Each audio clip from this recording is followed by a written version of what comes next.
Okay, mga patiting. Tingnan nyo to. May papakita ako sa inyo. Tingnan nyo mga patiting. Ide-drain ko.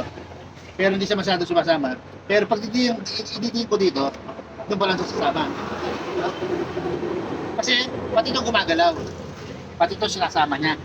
No? Ang kailangan gawin, itali natin to. Papunta dito sa ilalim para meron siyang control.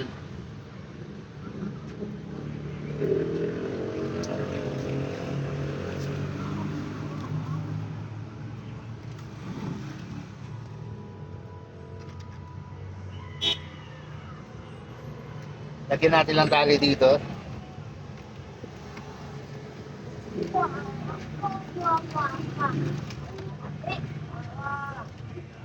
Yan.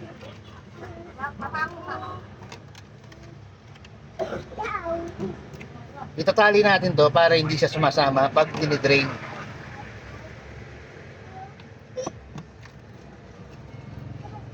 Ayan, tingnan natin. Dinidrain ko. Ayan, umangat na siya. Ha? Kanina, hindi siya umangat. Ganyan po yung technique. Tali nyo lang para hindi po sumasama to. Okay po, Tingting. Binigyan lang kita ng konting tips. Salamat.